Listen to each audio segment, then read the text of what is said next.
أعمالنا من يهده الله فلا مضل له ومن يضلل فلا هادي له وأشهد أن لا إله إلا الله وحده لا شريك له وأشهد أن سيدنا ونبينا وشفيعنا وسندنا وإمامنا وحبيبنا ومولانا محمدا عبده ورسوله أما بعد فأعوذ بالله من الشيطان الرجيم بسم الله الرحمن الرحيم والذين لا يدعون مع الله إلها آخر ولا يقتلون النفس التي حرم الله إلا بالحق ولا يزنون ومن يفعل ذلك يلقى عذابا آمنت بالله صدق الله العظيم وصدق رسوله النبي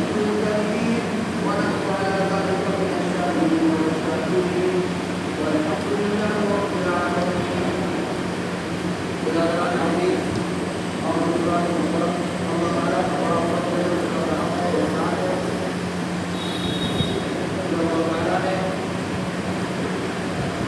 ہم سب کو ایک بار پھر یہ مبارک اور عظیم الشان دن عطا فرمایا اور اپنے گھر میں حاضری کی توفیق عطا فرمایا. ابھی میں نے سورہ قرآن کی آیت نمبر 68 آپ کے سامنے تلاوت کی. اللہ تعالیٰ اپنے خصوصی بندوں کا ذکر فرماتے ہیں. رحمان کے امتیازی بندے اور رحمان کے خصوصی بندوں کا ذکر چل رہا ہے. ان کی صفات بیان کی جا رہی ہے. ان میں سے عظیم صفت کی ہے وہ تمہاری ہوتی ہے، یعنی اللہ کے ساتھ کسی کو شریک نہیں ٹھہراتے. اللہ کی ذات میں یا صفات میں کسی کو شریک نہیں کرتے بلکہ ایک اللہ کا ایمان کرتے ہیں. اس کی کچھ تفصیل گزشتہ جمعے بار اللہ کے سامنے عرض کی جا چکی ہے. یہ شرک کے مختلف پہلو کیا ہو سکتے ہیں اور کیسے شرک کے مختلف پہلوؤں میں لوگ شرک ہیں اور اللہ کے ساتھ اللہ کے ذات میں اور اس کی صفات میں شریک ٹھہراتے ہیں. حالانکہ حقیقت یہ ہے کہ اللہ کے علاوہ کسی کے پاس نہ کوئی طاقت ہے، نہ قوت ہے اور نہ کسی کے قبضے قدرت میں کچھ ہے. سب کچھ اللہ تعالیٰ ہی کے ہاتھ میں اور سب اسی کے قبضے قدرت میں. اس کے علاوہ کچھ بھی کسی کے ہاتھ میں نہیں، نہ کوئی طاقت ہے، نہ قوت ہے، نہ نفع اور نقصان پہنچانے کی کوئی صدر کسی کے پاس ہے. خالق بھی اللہ کا علامہ کوئی خالق نہیں. یہ انسان جھوٹ بولتا ہے، یہ کہتا ہے کہ میں خالق ہوں. یہ خالق نہیں ہے. یہ تو اللہ کے لیے ہوئے دماغ سے چیزوں کو جوڑ دیتا ہے اور وہ بھی اللہ ہی کی طرف سے پیدا کیے ہوئے مٹیریل سے. اگر انسان یہ کہتا ہے کہ میں نے جہاز بنایا، میں جہاز کا خالق ہوں، جہاز کا خالق نہیں ہے وہ، بلکہ اس کو جوڑنے والا ہے. کہیں پوچھا جائے گا کہ جہاز تم نے کس چیز سے بنایا؟ الومینیم سے بنایا، پلاسٹک سے بنایا، اسٹیل سے بنایا، کس چیز سے بنایا؟ تو جو میٹل ہے یہ کہاں سے آیا؟ یہ کس نے پیدا کی؟ ظاہر ہے کو پیدا کرنے والا اللہ ہے. اور جو دماغ تم نے استعمال کیا اس کو جوڑنے میں، بنانے میں، وہ دماغ کہاں سے آیا؟ اس دماغ میں طاقت کہاں سے آئی؟ وہ ذہن کہاں سے آیا؟ تو ظاہر ہے اللہ نے دماغ دیا، اللہ نے ذہن میں طاقت ڈالی. تو ہر چیز کا خالق یعنی پیدا کرنے والا صرف اللہ ہے. خالق انسان نہیں ہو سکتا. انسان اس کو جوڑنے والا ہو سکتا ہے، مؤلف ہو سکتا ہے، لیکن خالق نہیں ہو سکتا. اس لیے اللہ نے قرآن میں فرمایا افمن یخلق کمن لا یخلق افلا تذکرون. کیا تم اتنا نہیں سمجھتے کہ خالق اور مخلوق برابر نہیں ہو سکتے؟ کیا تمہیں اتنی بھی سمجھ نہیں ہے تم یہ سمجھ سکو کہ خالق اور مخلوق یہ دونوں برابر نہیں ہو سکتے؟ اور مخلوق کو